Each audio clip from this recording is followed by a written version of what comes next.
Well, hello and welcome to Vintage Farmhouse Antiques. Fine piece of English ironstone in front of you.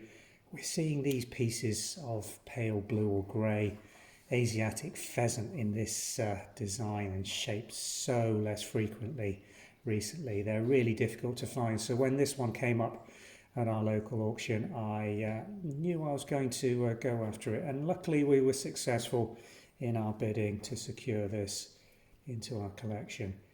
It's an absolutely massive piece. That's the first thing to say about it. Let's put some scale in here with my hand.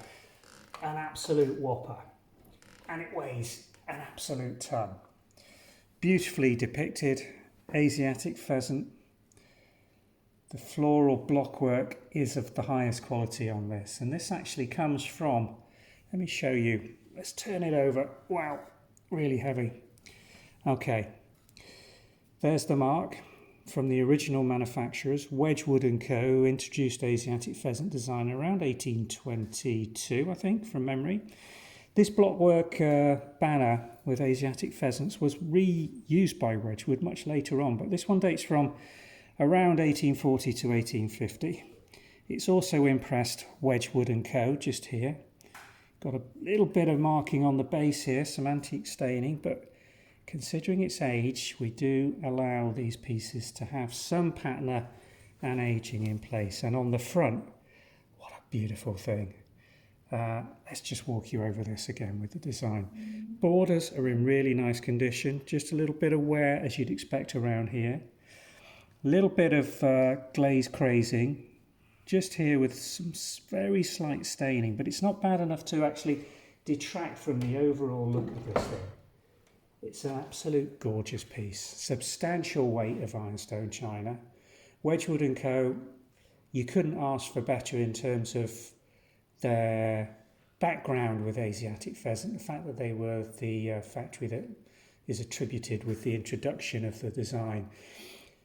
A lot of these were produced in a very light powdery blue, and this piece is a little unusual. It's more a grey transfer print than a blue. There is a tinge of blue, and it's very difficult to describe with some of these because they're not one or the other really. They're certainly not pure grey and white if you put it next to a piece of Rhine, for instance, and neither is it the lighter blue that some of the Asiatic pheasant was so famous for being produced in.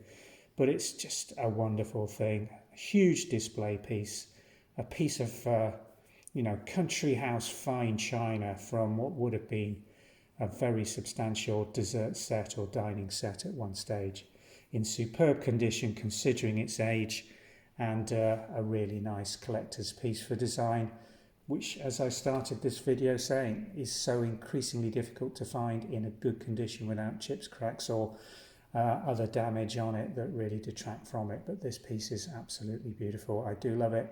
I'm going to display and enjoy this until it sells. It will be on the market through the Vintage and Antiques website. It won't be a cheap piece of china because it's hard to find, and the condition meant I had to pay good money for it, to be honest.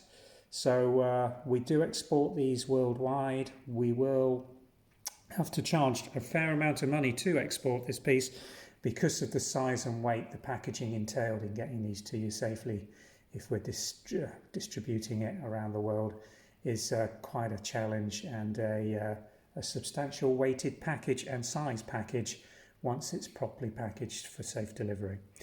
Links will be in the description below if you'd like to find out more, and as usual, thanks very much for watching this video.